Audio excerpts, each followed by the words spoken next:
Chers amis, bonjour et merci d'être avec nous. Voici une nouvelle rencontre sur les canapés d'ABC avec un livre qui va faire parler, j'en suis convaincu, où vous allez peut-être au premier abord comme ça vous dire « Ouh, que le sujet est vaste, compliqué, anxiogène, noir ». Et puis au fur et à mesure de la lecture, vous allez vous rendre compte qu'il y a évidemment beaucoup d'humour en la personne de François Rollin qui est là. Bonjour François. Bonjour. Merci infiniment de vous installer sur ces canapés. Le professeur Rollin, fin des années 80, incontournable. On vous appelle encore comme ça, professeur Oui, oui. Rollin? Encore, oui, oui, le souvenir de Palace, des spectacles que j'ai fait après, Ouais. mis en scène par Ribes, et puis encore il n'y a pas si longtemps, puisque un peu avant d'arrêter la scène, en 2016, c'était encore Professeur Rollin, ce rebif et ce rebif. Ouais. Donc c'est pas si vieux. Donc oui, oui, Oui, je pense que de jusqu'à temps en mon temps, il y dernier a jour, il y a... Oh, professeur Rollin. Oui, oui. Oui. Oui, oui. Alors, il y a eu ça, évidemment. Il y a les Guignols. Vous avez travaillé pour les Guignols. Vous avez travaillé. Il y a Camelot. Magnifique Camelot avec le roi Lot. Et on va parler de votre ouvrage qui est ici, dont la thématique, au premier abord, et quand on voit le visuel, quand on voit la photo, on se dit Hannibal Lecter sort de ce corps. D'où vient le mal? Vaste question. Qu'est-ce qui vous a pris de vous plonger dans cette thématique-là? Non, l'idée est toute simple, c'est qu'effectivement, je sens bien qu'il y a toute une série de gens qui vont pas bien, il y a un système globalement qui ne doit pas aller très bien pour que Ouais. autant de gens aillent pas bien. Mm. Et donc, comme d'habitude, alors si soit on baisse les bras, soit on se dit il faut faire quelque chose.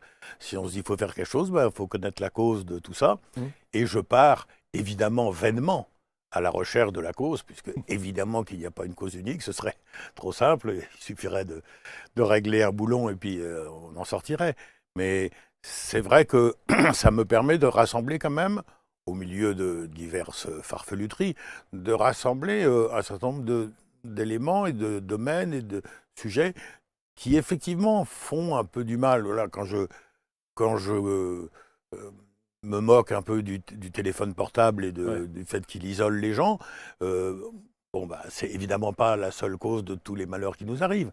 Mais ouais, Ça en fait partie. ça en fait partie. Voilà. Ouais, ouais. Donc c'était ça le pari avec les éditions du Cerf et Christophe Bourseillet qui m'a introduit dans cette petite maison d'édition. C'était ça le pari, c'était de poser une question Ouais. insoluble et mégalomaniaque. Voilà.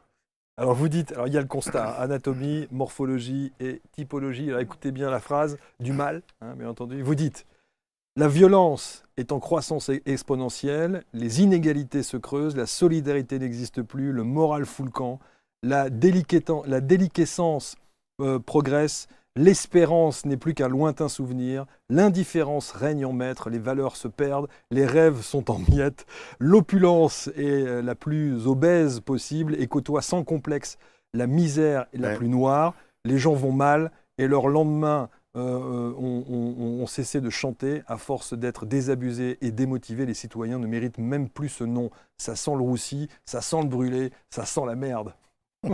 Voilà, Oh, le constat, c'est évidemment excessif. bien sûr. Parce Enfin, que maintenant, on va essayer de trouver les petites choses qui valent la peine de vivre et d'espérer, les petites brèches par lesquelles on peut imaginer d'un lendemain meilleur. Mais tout ça n'est pas non plus faux. C'est pas l'écriture d'un fou furieux. mais en tout cas, si on reprend phrase par phrase, on se dit tous au moins une de ces phrases. Ouais, bah oui, oui, oui, oui, on se dit oui, oui, il y a un peu de ça. Par exemple, l'espérance, c'est vrai que alors c'est une notion qui s'en va un peu, qu'avait beaucoup vendu l'Église catholique. Bon, Mmh. maintenant, elle représente plus grand-chose. Et donc, avec elle et avec la prospérité économique, c'est envolé. Je le vois bien. Moi, je le vois surtout dans le contact avec mes enfants et tous les gens de leur âge. Mmh. C'est-à-dire qu'effectivement, les lendemains sont... Moi, quand j'étais gamin, on pouvait dire, allez, regarde, regarde ce qui t'attend. Maintenant, on n'ose pas trop dire, regarde ce qui t'attend. Mmh. Moi, je m'interdis d'être totalement pessimiste, mais pouf, quand même, il y a du... Ouais. Force est de constater qu'il y a du travail, Il y a c'est du travail. compliqué, ouais, ouais, il y a des interrogations. Donc l'idée, évidemment, c'est au travers d'une thématique assez large et insoluble, d'où vient le mal, c'est de prendre différents angles, Ouais. différents thèmes et de les faire à la façon du professeur Rollin. Il y a de l'humour. Oui, oui, bien sûr. Bien sûr, il en faut, parce que il en faut, puis c'est peut-être même ce qui sauvera le monde, parce que d'où vient le mal, j'ai eu du mal à le savoir, mais d'où vient peut-être un remède, Mm. peut-être bien de l'humour. Ça fait déjà un petit moment qu'il nous a sauvé l'humour, cette prise de distance et puis cette espèce de forme d'optimisme doux. Oui, ben, Hmm. on en a bien besoin. Donc, si je ne traitais pas le sujet en m'efforçant d'y ajouter de l'humour, Ouais. je pense qu'on se tirerait une balle à la page 3, quoi, c'est ça. C'est sûr. Et Mais vous savez ce que je me suis dit? Je me suis dit quand même, vous avez connu les époques les plus fastes. oui, ah, Le ça, oui. Canal+, le grand Canal+, incroyable, où on pouvait tout se permettre.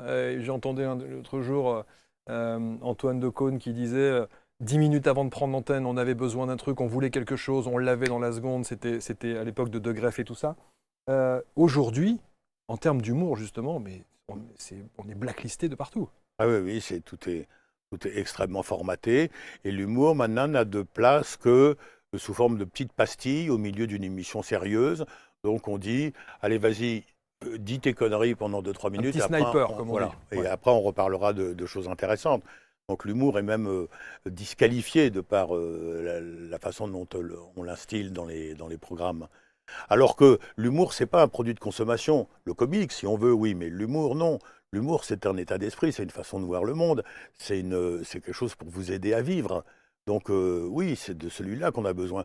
La télévision, elle nous met du comique. Donc Michel Drucker nous balance les Chevaliers du Fiel. Mm. Les Chevaliers du Fiel, ils sont bien gentils, mais il n'y a aucune espèce d'humour là-dedans. Il n'y a pas de prise de distance. Il y a de la déconnade. Voilà, il y a de la... Alors, on fait les cons, quoi, on rigole. Et ça, voilà, c'est un produit. Alors, il se vend, et puis le cours baisse un peu, et puis le cours remonte. L'humour, c'est tout à fait autre chose. Qui représente pour vous au mieux l'humour en 2023? Ah là là, c'est compliqué, hein. Je pense que je dirais pas une figure, je dirais pas un nom, parce que ce serait...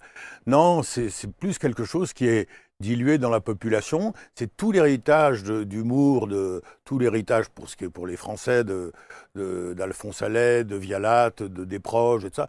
C'est tout cet héritage qui a fait des petites miettes, Mm. des petites poussières qui sont tombées sur quelques-unes de nos têtes, fort heureusement. Et voilà, donc il y a encore des gens qui ont un peu d'humour, mais c'est quelque chose qui a tendance à disparaître. Je le vois dans la vie quotidienne, ça a tendance à disparaître. Mm. Moi qui ai toujours eu l'habitude de, je sais pas, chez les commerçants, dans la rue, de dire un peu des bêtises, de faire ce que fait souvent l'humour, c'est-à-dire dire le contraire de ce qu'on pense. Mm. De faire ça. Ben, je vois que de plus en plus, je vais avoir des gens qui ouvrent des grands yeux. Voilà, donc quand j'étais petit, moi, si je rentrais chez le boucher en demandant une paire de chaussettes, bah, il rigolait, il disait, bon, allez, me fais pas perdre mon temps, gamin. Mais maintenant, il dit, mais enfin, monsieur, mais je ne fais pas de chaussettes. Bon, bah, alors d'accord, alors rigolons pas. Donc un beefsteak, en effet. C'est ça, ouais, c'est ça, ouais, on file droit. Ouais. Alors justement, moi j'ai pris quelques exemples évidemment dans le livre qu'on va pouvoir développer. C'est aux éditions du CERF, François Rollin, D'où vient le mal? Et vous allez voir qu'il y a des sujets, effectivement des angles qui demandent réflexion, dont on peut parler comme ça, dont on peut débattre, et puis d'autres avec beaucoup plus de légèreté. L'argent. Mm. Vous parlez de l'argent, et alors je ne savais pas, vous dites sur l'argent, il y a 22 synonymes pour la nourriture, et il y a 42 synonymes pour l'argent. Preuve que l'argent est plus important que la nourriture, Ouais. puisqu'elle est vitale.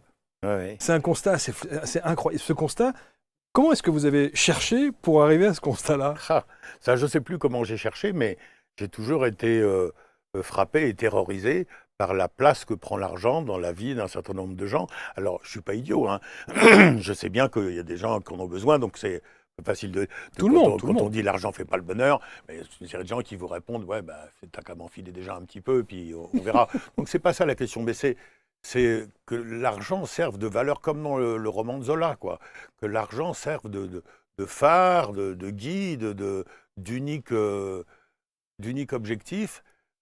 Et ça monte aussi. Mais je pense parce que lorsque des valeurs morales, des valeurs humaines se perdent, ben, à quoi on se raccroche? À quoi je vois que je suis important?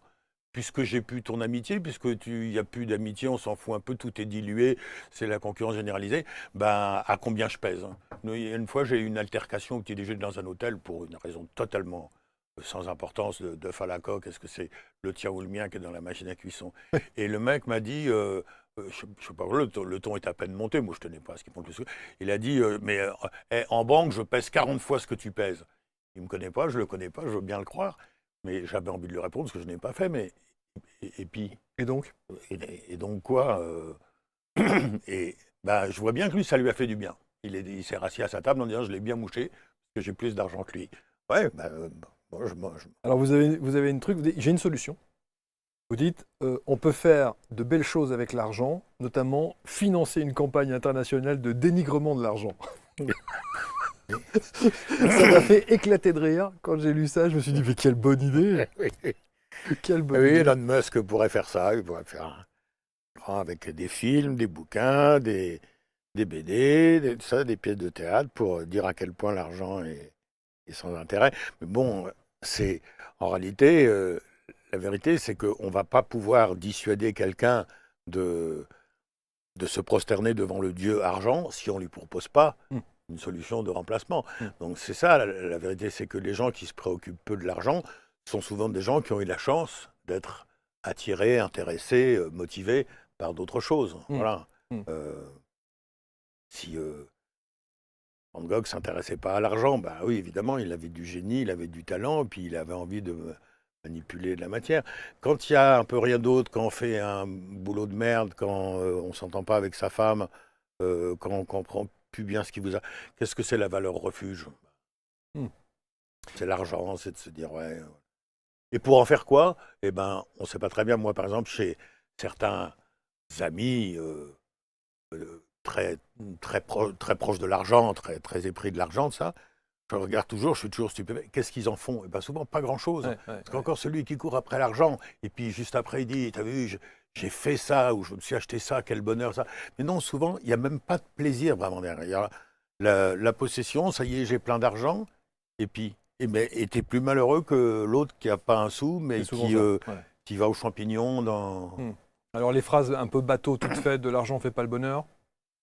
Ben, c'est la vérité. Alors, il ne faut pas dire non plus que on peut connaître un très grand bonheur quand on n'a pas du tout d'argent. Mais c'est sûr que l'argent à lui seul ne fait pas le bonheur.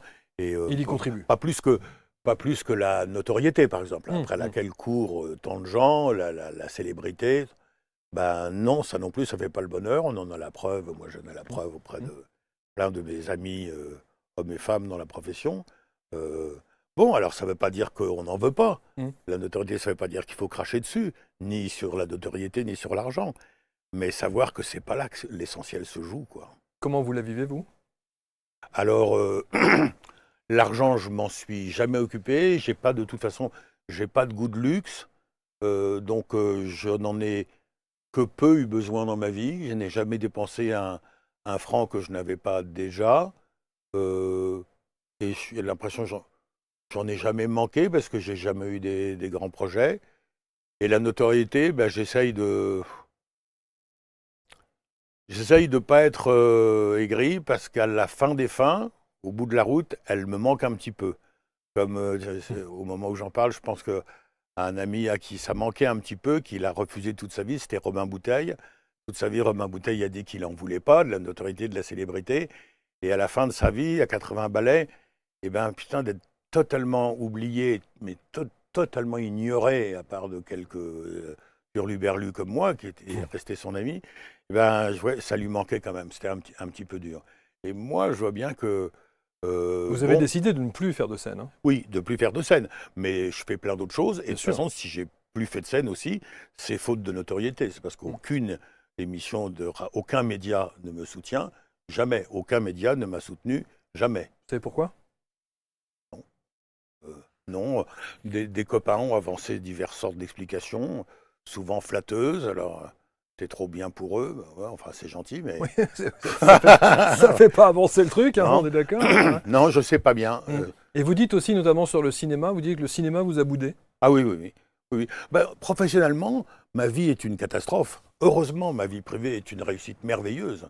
Mais professionnellement, c'est une catastrophe. Oui, d'ailleurs, dans votre vie privée, vous parlez de vos enfants et de vos amis, ce qui est absolument essentiel pour votre équilibre. Absolument essentiel. Et je sais que c'est de ça qu'est fait notre bref passage sur Terre. Mais pourquoi vous dites que votre vie professionnelle est une catastrophe? Parce que rien de ce que j'ai fait n'a marché.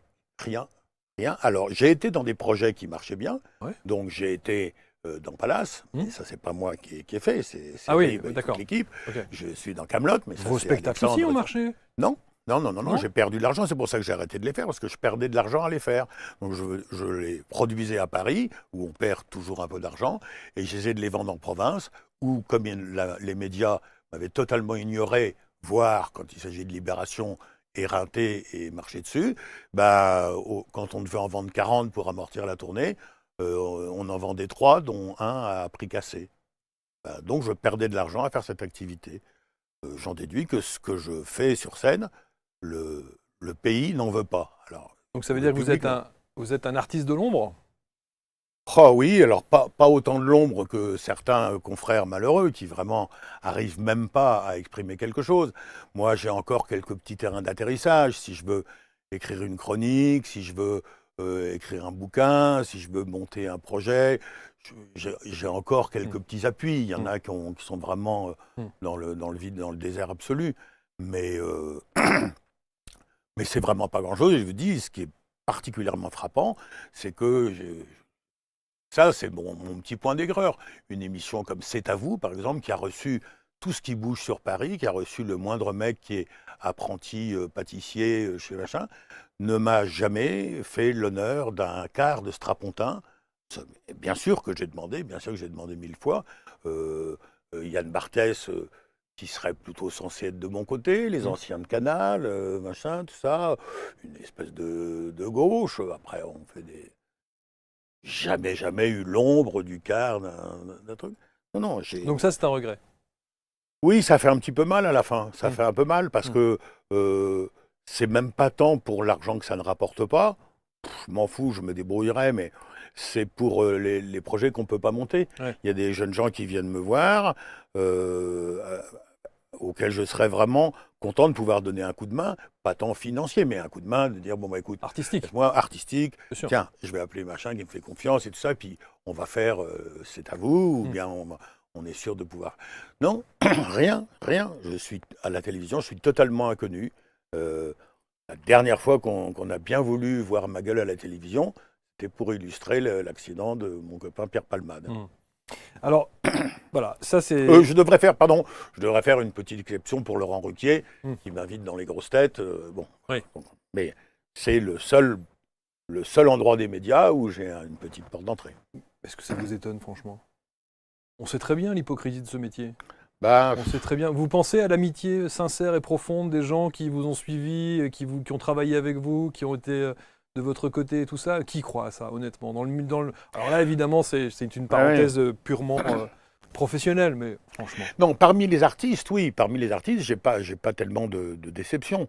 Mais c'est parmi les médias, oui, c'est très étonnant que quand ils me croient... Parce que en revanche, j'ai dans la profession, et dans une partie du public, mais surtout dans la profession, une réputation, alors là, tout le monde peut m'envier. Là, je suis un génie, je suis le patron, je suis génial et tout ça. Et c'est pour ça que Michel Drucker, quand il me croise il n'a pas souvent l'occasion, parce que je ne sors pas souvent dans les soirées, mais s'il me croise dans une soirée, mon cher François, ouais, mais Michel, t'es gentil, mais invite-moi. Ouais, c'est ça, renvoie un peu l'ascenseur, voilà, bien sûr. Patrick Sébastien, ouais, Rollin, formidable. Le professeur, monsieur Rollin, formidable. Invite-moi juste une fois. Ouais. Et non, et Pierre Lescure, juste invite-moi. Non, c'est... Bon. En tout cas, justement, pour enchaîner avec la thématique de votre ouvrage, D'où vient le mal, il y a le mot frustration. Oui, oui. Là, pour le coup, on y est là ou pas dans la frustration? Ouais, on y est. Et c'est pour ça, oui, je m'en méfie. D'ailleurs, je crois que je dis un petit mot dans ce sens. Oui. C'est-à-dire qu'en écrivant ce chapitre, parce que je suis convaincu qu'en effet, la frustration est un moteur humain très important et très dangereux et qui fait beaucoup de mal. Et je me suis dit, oui, ouais, j'en ai un peu de frustration. Alors j'essaye de la gérer, j'essaye qu'elle ne dégénère pas. Mais ouais, j'en ai un petit peu. En même temps, est-ce que c'est pas bien d'en avoir un petit peu? Est-ce que vous vous dites pas aussi, est-ce que vous ne pourriez pas vous dire, François, franchement, j'ai rien à prouver, j'ai plus rien à prouver? Alors, ce serait prétentieux, mais il y a beaucoup de gens qui me disent, justement, ouais, mais t'as plus rien à prouver. Bien sûr. Ouais, mais j'ai encore des choses éventuellement à faire. Oui, vous avez encore des choses à dire et à faire. Voilà. Oui, absolument. Absolument. D'où vient le mal? Autre angle, l'alcool. Ouais. L'alcool, vous dites, le fléau épouvantable, le seul fléau recensé qui soit parfaitement légal. Ça, c'est aussi une question, évidemment, qu'on se pose. Et vous dites aussi, je fais partie de ces victimes de l'alcool. Ouais, alors bien moins que plein d'amis, mais je suis malheureusement bien placé par mon entourage pour connaître des gens qui sont totalement victimes de cette saloperie. Alors, dis-moi, j'en suis victime aussi, c'est-à-dire, je bois plutôt un peu trop. De toute façon, qu'est-ce que c'est l'idéal de consommation d'alcool? C'est 0. C'est l'idéal, hein. Demander à un médecin, l'idéal, bien sûr, socialement, ça va être compliqué, tout ce qu'on voudra. Certains vous disent que médicalement, un verre de vin, Ouais. ça peut éventuellement. Bon, Ouais, bon, on n'y croit même plus trop. oui, Donc, évidemment. Et, ça peut avoir des vertus, mais enfin. Bon. Mais, donc, moi, effectivement, bah oui, il y a eu des périodes où j'ai jamais été bourré au sens ivre, j'ai jamais perdu le contrôle. Et en tout cas, quand je perds le contrôle, ça ne me fait pas de moi un autre homme. Ça, c'est une grosse différence. Topor était très sensible à ça parce que Topor disait on ne connaît quelqu'un que quand on a été bourré avec lui. Et parce qu'effectivement, il y a certains de nos contemporains, quand ils ont bu, tout d'un coup, on découvre quelqu'un C'est pas les d'autre, mêmes. il devient méchant ou raciste, tout ça. Alors moi, ça me rend plutôt gentil. Donc moi, quand je suis sous, je sors ma carte bleue, je vais tout payer à tout le monde. Donc, c'est pas une bonne idée non plus. Non, c'est pas à dire. Mais bon, oui, j'ai plutôt un petit peu trop bu, donc ça me permet de connaître le produit, de voir les plaisirs dangereux qu'il représente, et puis de crier pour tous ceux qui ont plongé dans ce machin et qui n'ont pas d'aide. Voilà, on parlait tout à l'heure de Pierre Palmade. Ben, alors, Pierre, il n'y a pas que l'alcool, il y a la drogue aussi. Ouais, mais c'est quand même la société toute organisée pour profiter de la faiblesse de quelqu'un qui ne sait pas résister à cette substance. Substance addictive et puis qui vient taper des récepteurs. Juste ouvrons et refermons cette parenthèse. Vous parlez de votre ami Pierre Palmade comme un ami. Oh oui, ben oui, ça reste un ami. C'est-à-dire, de toute façon, c'est la connerie qu'il a faite, il en est conscient. Il se la reproche encore plus fort que vous et moi, nous pourrions la lui reprocher. Le plus honteux de toute la planète de ça, ben, c'est lui. C'est pas un crétin, c'est pas un salaud.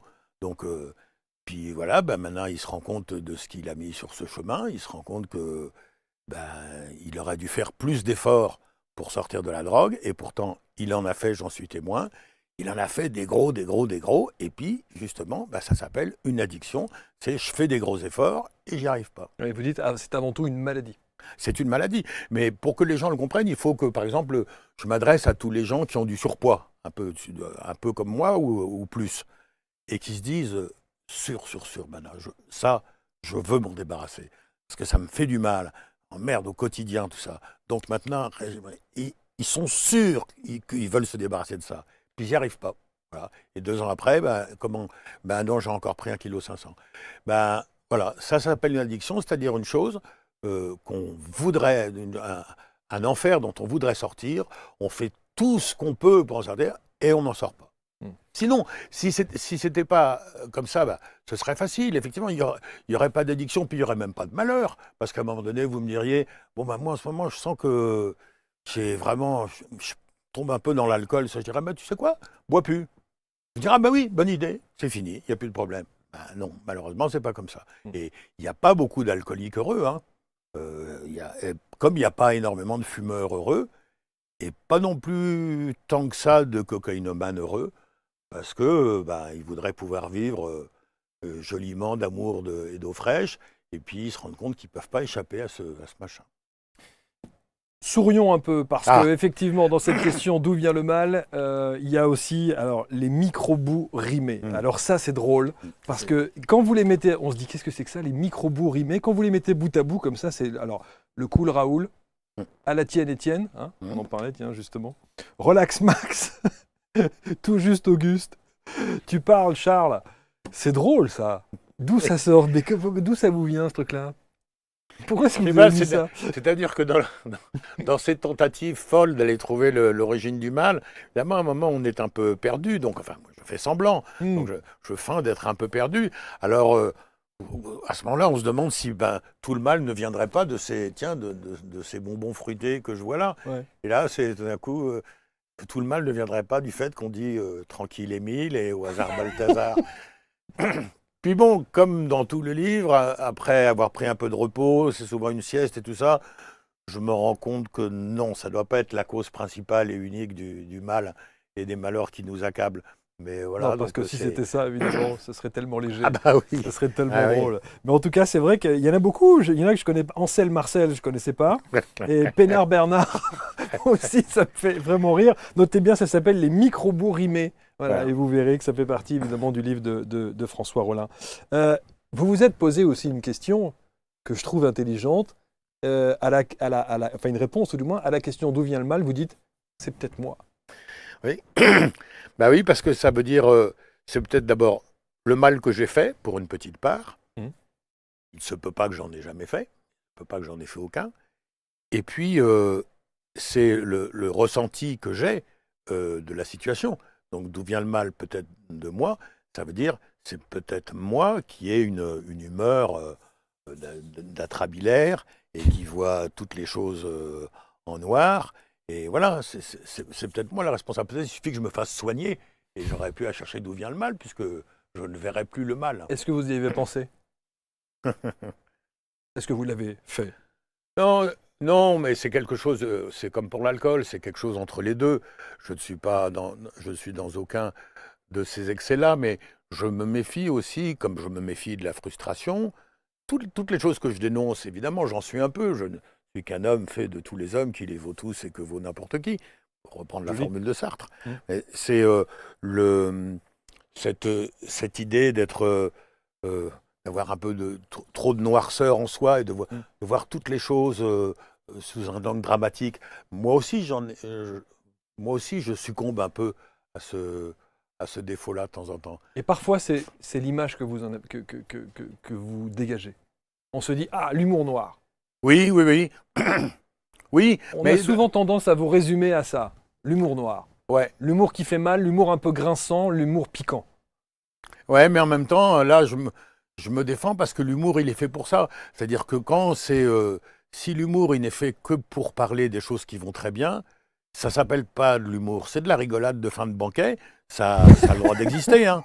C'est des, Ouais. c'est des blagues belges.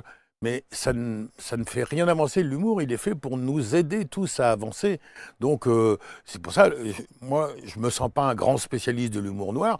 En plus, j'ai horreur de toutes ces étiquettes et tout ça qui sont follement réductrices. Mais Ouais. je fais remarquer que c'est lors des circonstances tragiques, sans même aller jusqu'au camp de concentration, mais au moment d'un enterrement, de la perte d'un proche, de grandes tragédies de la vie, on a plus besoin d'humour qu'un samedi soir autour du feu de camp avec la guitare.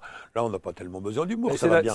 c'est la grande question existentielle du est-ce qu'on peut véritablement rire de tout? Cet humour noir Il faut rire de tout. permettait, en tout cas, C'est la de réponse tout. de Benoît de Lépine, Eh oui. des Guignols. On ne peut rire que de tout. C'est-à-dire que si on commence à dire qu'on ne peut pas rire de tout, alors on ne peut plus rire de rien. Parce que demain, chacun aura trouvé un endroit interdit. Mm. Et que le rire,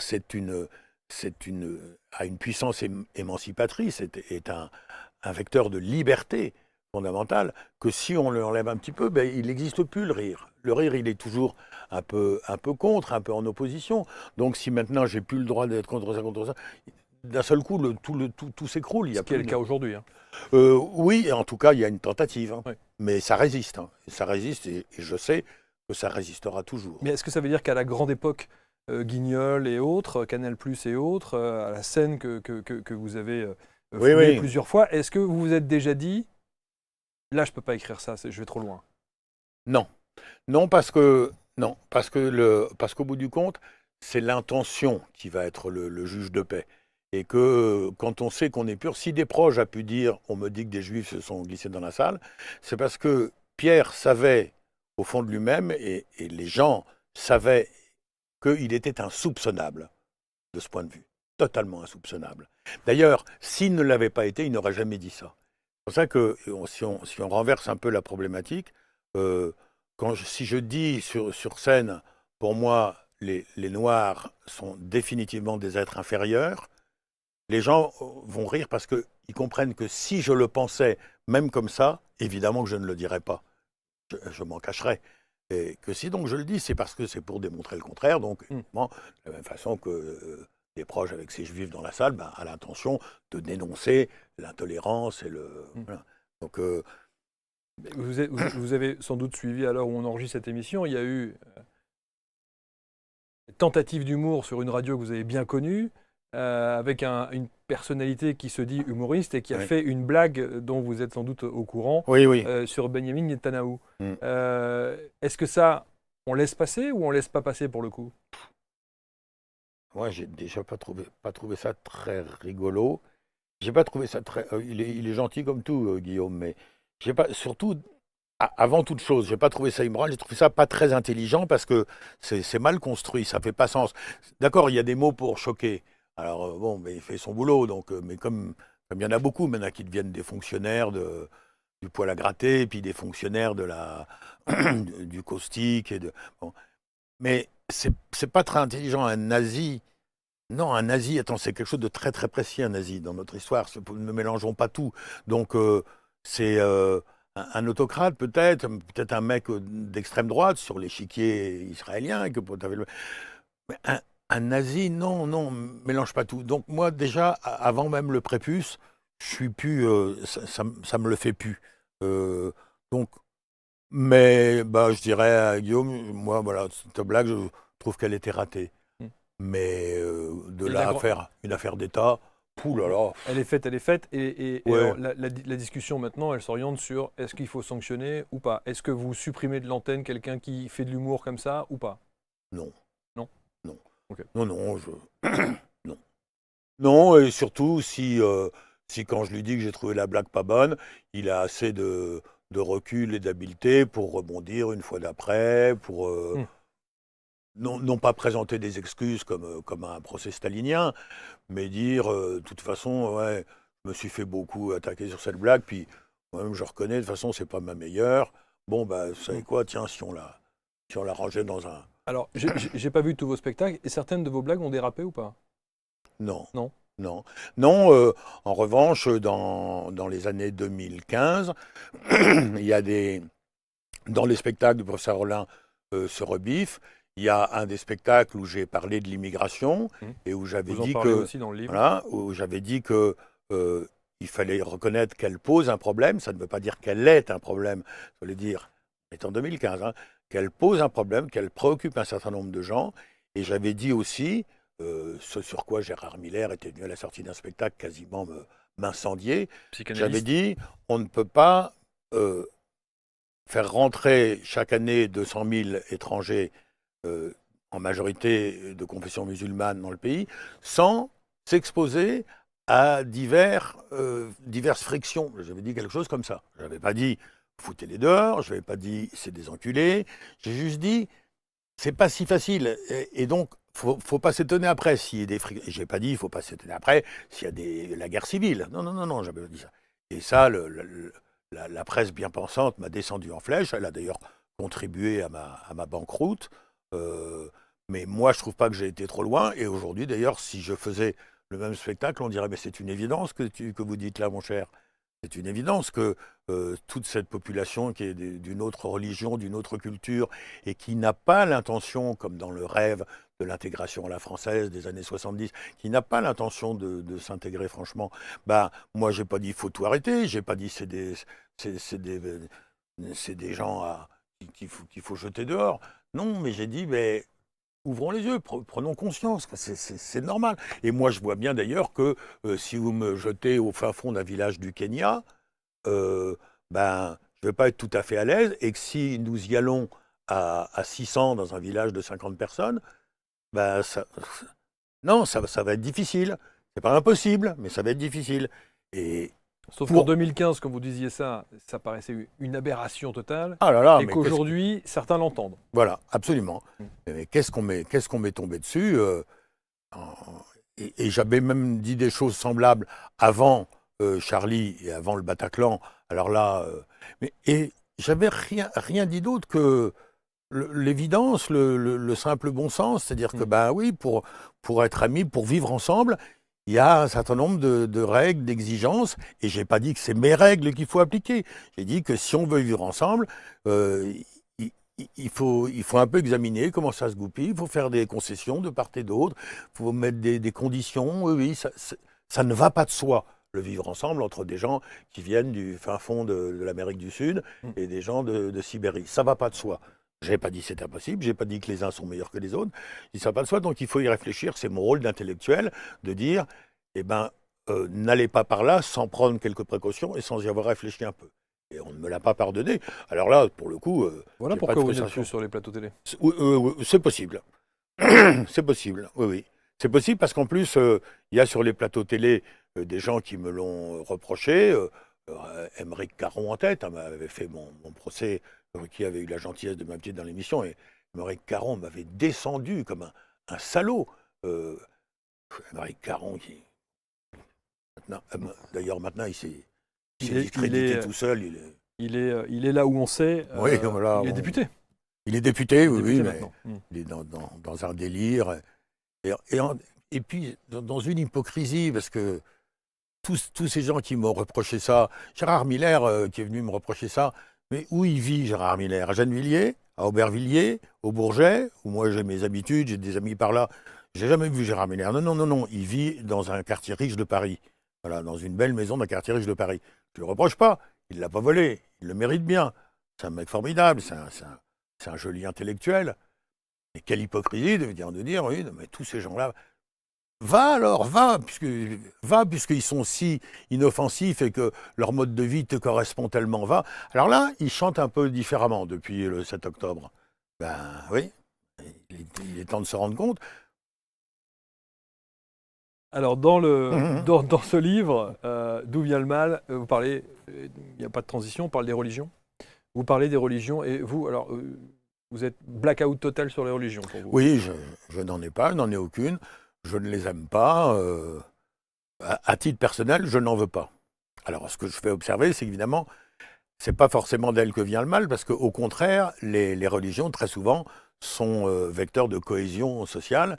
Et par exemple, moi, quelquefois, quand il m'arrive des malheurs, je regrette de ne plus être chrétien comme quand j'étais petit. De ne plus avoir la foi. Ben oui, parce que ça dépannait vachement bien, quoi. C'était un refuge, parfois. Et n'importe quelle fois, parce que lors de récents tremblements de terre au Maroc, je vois à la télévision un jeune mec qui vient de perdre toute sa famille et tout ça, et il dit, mais bon, c'est la volonté de Dieu. Bon, ben oui, évidemment, je vois que si ce mec-là ne croit pas en Dieu, il se flingue. Donc c'est bien, il croit en ce système. Donc, je vois bien que les religions, socialement et pour la cohésion, la solidité des sociétés, sont plutôt une espèce d'atout. Après, quand elles se confrontent, ça crée des étincelles qui ne sont pas souhaitables, mais chacune d'entre elles sont un bon facteur de cohésion. Mais moi, à titre personnel, j'en veux pas. Je trouve que c'est des trucs pour les gosses, quoi. De temps en temps, je remets les pieds dans une église. Je dis je remets les pieds parce que quand j'étais petit, jusqu'à l'âge de 14-15 ans, par ma mère, j'étais catholique par ma mère, si j'ose dire. Déjà athée par mon père, mais catholique par ma mère. Et de temps en temps, je revais dans une église et tout ça, écouter les sermons du prêtre. Et je ne peux pas m'empêcher de sourire parce que pour moi, c'est des trucs pour les gosses, quoi. C'est joli, hein, c'est bien construit. Conte de fées pour les gosses, et l'autre, toc, il est ressuscité, il est monté au ciel, et puis il est partout, il voit tout, et puis... mais non... J'aimerais bien, mais non. C'est votre regard sur la religion Ouais. et c'est parfaitement respectable. Pour sourire, il y a un truc qui m'a fait éclater de rire. Parce que c'est tellement vrai. D'où vient le mal? Les lave-vaisselle. Les gouttes d'eau qui restent sur la vaisselle quand le cycle est terminé. Ouais. Mais qui n'a pas cette image en tête? Qui n'a pas vécu ce truc? Mais alors quoi, c'est le séchage qui marche pas? Si, il vient marcher. Je l'ai entendu. Ah, pourquoi c'est pas sec? Je sais pas. C'est drôle, c'est tellement drôle. Et voilà, c'est pour ça que ce livre, sur des sujets avec une lourdeur parfois, et on sait combien les thématiques sont clivantes, il y a des petites punchlines comme ça, de drôlerie, sur les pizzas par exemple. Vous dites, voilà, quand je suis né, la pizza venait tout juste d'arriver en France. Et c'était voilà, avec les premières pizzerias françaises ouvertes à Paris dans les années 50. Et là, aujourd'hui, on se rend compte que les Français sont les deuxièmes plus gros consommateurs de pizza au monde. 10 kilos de pizza par personne et par an en moyenne. On est juste derrière les Américains et de très très loin devant les Italiens. Oui, et surtout, le nombre de variétés de pizza, Ouais. a été multiplié par 300. C'est Donc vrai. maintenant, on fait une pizza au caramel, Oui, c'est vrai. à la noisette, au roquefort et au... Et bon, mais tout ça, voilà, c'est des... Il est là, d'où vient le mal, il est là. Vous Voilà. savez quoi, François? Il est là. Mais c'est pas si fou que ça apparaît de faire cohabiter, dans cette recherche, de faire cohabiter des sujets énormes et des sujets tout petits. Parce que ça dit quelque chose, c'est quelque part entre les deux. Il n'y a rien de tout blanc et tout noir, tout est dans des dégradés de gris. Ça. Et donc, ce qui nous fait du mal, c'est le mélange de toutes petites choses et de notre perception de ces toutes petites choses, et puis des grosses choses et de notre perception de ces grosses choses. Tout ça est un peu le même mécanisme. C'est pour ça que je m'amuse à descendre jusqu'à des niveaux de prosaïques insensés, parce que ça fait partie du dispositif intellectuel dont on a besoin pour essayer d'aller mieux. Parce que c'est ça le but quand même. Hein. Moi, pourquoi je me bats pour que mes dernières années soient les meilleures possibles, et puis que celles de mes enfants le soient, et des enfants de tous les autres. Voilà, j'ai dit souvent, et ça aussi c'est une chose sur laquelle on reparlera après ma mort, mais parce que j'ai été un de ceux qui l'a dit le plus fort, je ne connais pas de grands humoristes qui ne soient de grands humanistes. Alors ça paraît bête parce qu'on dit mais non, c'est pas la même chose. Un humaniste, c'est Michel Serres je sais pas quoi, et un humoriste, c'est Gad Elmaleh. Non, Gad Elmaleh, c'est un rigolo, c'est un comique, tout ça, et Michel Serres, c'est un intellectuel.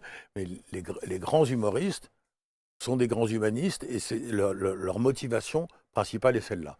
Et donc je classe dedans le Bigard, moins le Bigard d'aujourd'hui, de toute façon il n'est plus trop en activité, mais le Bigard des grandes années, et cet humaniste qui, sur un mode très vert, très vulgaire, très tout ce qu'on voudra, mais pourquoi il monte sur scène ? Pour que ça aille mieux, pour qu'on échange de l'amour. C'est ça sa motivation. Je le connais d'assez près, j'ai quasiment couché avec lui, je le connais d'assez près pour savoir. Non, c'est pas pour rentrer gratuitement dans les boîtes de nuit, c'est pas pour gagner plein d'argent. Non, c'est parce qu'il est tellement désolé qu'il y a tellement de trucs qui vont pas bien, puis il voudrait que ça aille mieux. Et il fait le bout de la route qu'il peut faire, comme moi je fais le bout de la route que je peux faire. Desproges était un très grand humaniste, sous des dehors de misanthrope, hein, des désirs de misanthrope, mais un grand humaniste. C'est parce que d'être un humaniste, ça vous écarte des valeurs artificielles que sont l'argent, la gloire, le pouvoir, des bêtises comme ça. Les femmes. Alors là, il faut que vous m'expliquiez, parce que vous parlez des femmes. Alors la question, d'où vient le mal ? Les femmes. Et vous dites, le fautif est une fautive à force de demander tous les droits. Ça va grincer. Oui, non, mais bon. Explication de texte alors. C'est évidemment une blague, mais et une référence au Moyen-Âge, où la femme était la sorcière. Hein. Effectivement, le diable ne s'infiltrait que par les femmes. Donc voilà, tout d'un coup, c'est de pousser le paradoxe et la provocation, ce truc d'où vient le mal. Et ben oui, les femmes. Mais là encore, c'est pas si fou au sens où ça rejoint un certain nombre de propos. Il y a un certain nombre de gens qui pensent ça. Et donc, en prenant les habits d'un macho, comme on dit même, c'est plus que macho. Oui, vous me l'enlevez. Bon. Misogyne. Voilà, d'un misogyne dément. Je dénonce aussi le petit peu de misogynie que j'entends dans des propos qui ne s'affichent pas comme tels. Donc, évidemment que le mal ne vient pas non plus des femmes. C'est une... Mais voilà, à l'heure des MeToo, à l'heure de l'émancipation, de l'égalité, de toutes ces choses-là, que demandent les femmes ? Et à juste titre, quand vous sortez une phrase comme ça, c'est waouh. Oui, mais justement, mais c'est comme les Juifs de Desproges, c'est-à-dire qu'elles le comprennent bien. De toute façon, dans ma vie privée et dans ma vie semi-publique, je ne suis pas suspect un milliardième de seconde. Personne ne viendra dire le milliardième ne viendra contester mon ma sympathie et mon Oui, adhésion à l'égard des femmes. à l'égard des femmes et de la cause Bien sûr, féministe. bien sûr, bien sûr. Moi, je me réjouis, par exemple, énormément de MeToo et de tout ce qui va avec. Mm. Et je me frotte de temps en temps avec certains confrères qui disent, voilà, on peut plus rien faire, on peut plus rien faire, on peut plus rien dire. Si, on peut faire et on peut dire encore plein de choses. Alors, malheureusement, pourtant, on peut plus pincer le cul des femmes dans le métro. Ben ouais, je suis désolé, mais moi, je trouve que c'est mieux. Voilà, je trouve que c'est mieux. On est Et bien je trouve que d'accord. j'ai encore beaucoup de choses à faire. Hein. T'inquiète pas, je trouve pas que le monde est devenu triste. Je ne passais pas le cul des femmes avant, Ouais. donc moi, ça va pas me changer grand-chose. Ouais. Et puis, si, on a le droit de faire. Alors, on peut plus rien dire à une femme. Si, moi, je peux tout dire à toutes les femmes, tout. Je peux tout leur dire. Mais effectivement, que si c'est un propos méprisant, il faut que je m'attende à le Avoir un reprendre retour comme de un bâton. boomerang. Bien sûr, Voilà. bien sûr, bien sûr, bien sûr. Et c'est très bizarre comment même des gens assez intelligents essayent de transformer ce qui est une police sociale normale, c'est-à-dire nous apprenons, nous civilisons. C'est-à-dire qu'au moment où nous allons accorder aux femmes les mêmes droits qu'aux hommes, qu'est-ce que nous aurons fait? Nous serons civilisés, tout simplement. Civilisés, on aura fait un progrès de civilisation. Et c'est marrant comment ceux à qui ce progrès enlève un peu de pouvoir essayent de nous faire croire que voilà, alors, donc on ne peut plus rigoler. Si, on peut rigoler, mais tu vois, ben voilà, par exemple, tu peux plus rigoler. Donc je peux plus rigoler, je peux plus dire que les juifs sont tous des crapules avec des nez crochus. Ben non, tu peux plus le dire. Mais tu vois, moi, je trouve pas, ça me manque pas, honnêtement. Non, c'est vrai, tu peux plus le dire. Ah ben, on peut plus rien dire. Si, tu peux dire encore plein de trucs, mais pas ça. Et ben, ça veut dire que la barbarie a reculé. Et Et ça veut dire aussi, c'est le paradoxe avec la question que je vous ai posée au tout début, c'est est-ce qu'on peut rire de tout? Eh ben, ouais, mais alors, de toute façon, non. moi, ma réponse aussi, c'est on peut rire de tout pourvu que ce soit drôle. Et très souvent, les choses dont on me demande, ça, pouvait-on en rire, ben, moi, je réponds non à titre personnel, comme de la blague de Meurice. Je ris pas parce que je vois pas Mais du parce que tout c'est par pas où drôle. c'est drôle. C'est sûr. Pourtant, je suis pas le mauvais client, mais je vois pas par où c'est drôle. Non. Donc, et puis après, il y a des choses dont on peut pas rire, mais par exemple, la loi l'interdit. Et la loi, moi, je l'ai votée dès demain. Je ne suis pas député, mais j'ai voté pour les gens qui l'ont voté. Loi qui interdit de tenir des propos antisémites. Bah, je trouve que, ouais, c'est bien. Puis encore une fois, ça ne nous prive pas énormément quand même.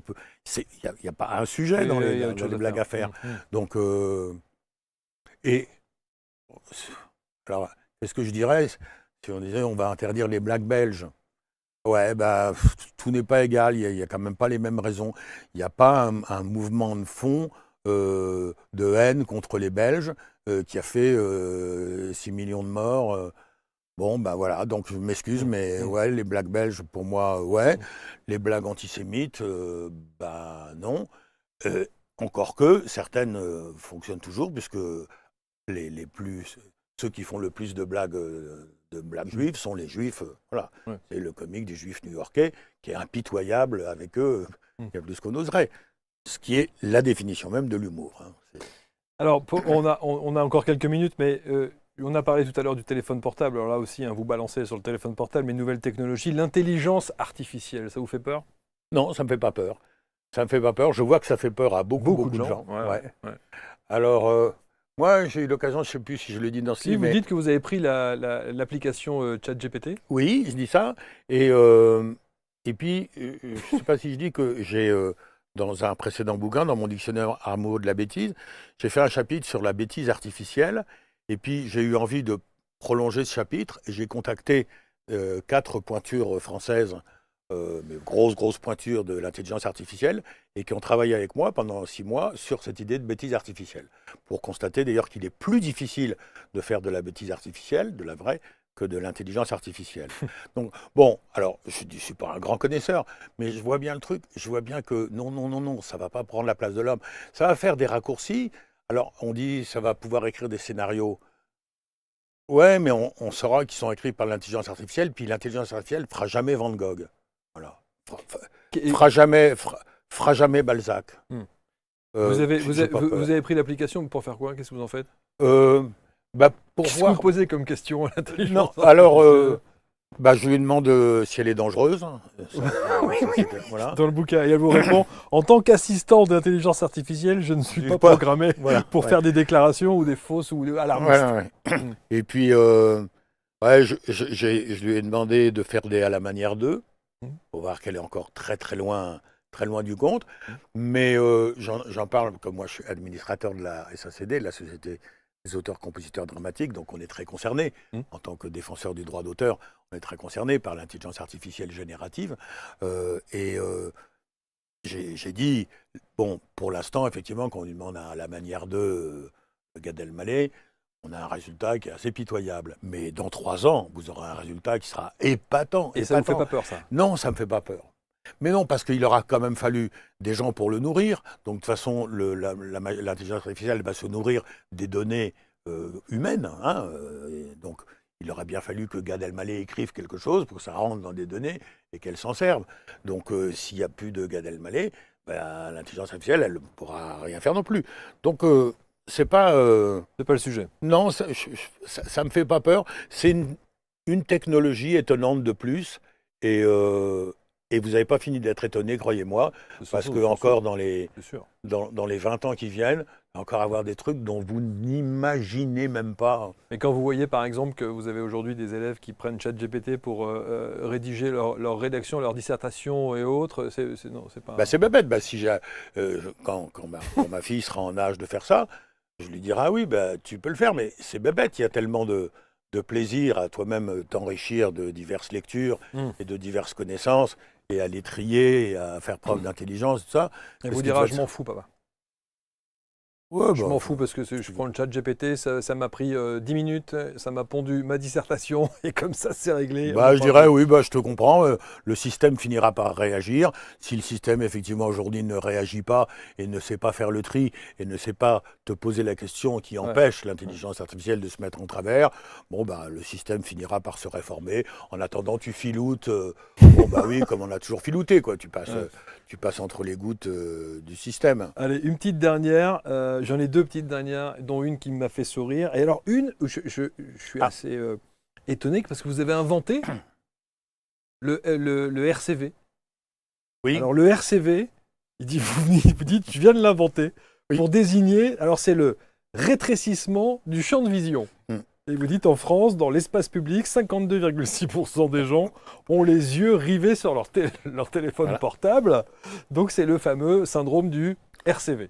Oui, et alors, c'est pas que le téléphone, parce qu'il y a le téléphone, et puis il y a aussi, j'ai observé dans les foules, quand on évolue dans une foule, j'en suis sûr, et d'ailleurs j'ai des chiffres à l'appui, j'ai d'autres chiffres en réserve, hein, Hmm. comme 6 ou 8,5, tout ça. Oui, c'est ça. Non. Et bah, j'ai observé qu'avant, les gens, dans un supermarché par exemple, je croisais des gens, et ces gens me croisaient aussi. Ouais. Donc on avait un regard, pourquoi, Ouais. dans lequel on se disait, ah, vous aussi vous achetez des yaourts. Donc c'était pas d'une richesse folle, hein, mais et je remarque que de plus en plus, les gens, le champ de vision s'est rétréci, donc les gens ne vous voient plus.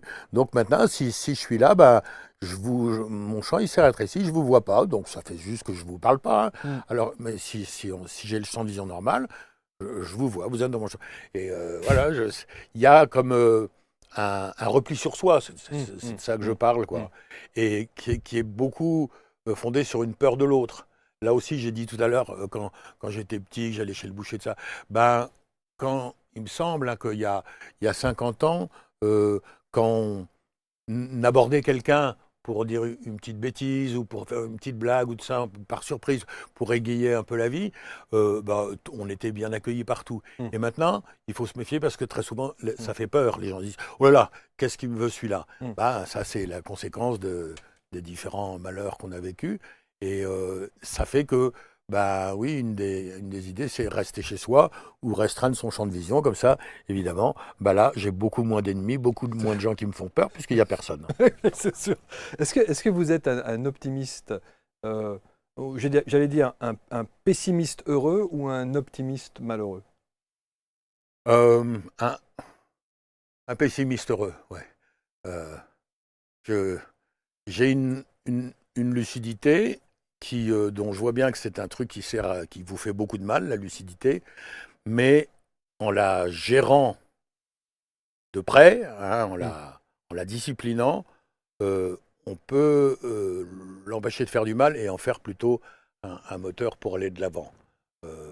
Donc voilà, et j'ai dit, je ne sais pas si je le cite, mais c'est marrant, c'est un des trucs qui m'a vraiment frappé dans les derniers bouquins que j'ai lus, le bouquin de Jean-Loup Chifflet sur la dernière Attention à la marche, quand il a 80 ans ou 82 ans, et puis il dit, un peu comme moi je dis, tous les trucs qui vont de travers, et putain, ça, oh là là, qui donne des raisons d'être très pessimiste, et puis il a au fond de lui-même, comme un gentleman qu'il est, il a au fond de lui-même l'idée que mais on va trouver des solutions. Pas moi, pas vous, parce qu'on c'est un petit peu tard, mais les gamins, ouais, qui ont 5, 10, 15, 20 ans.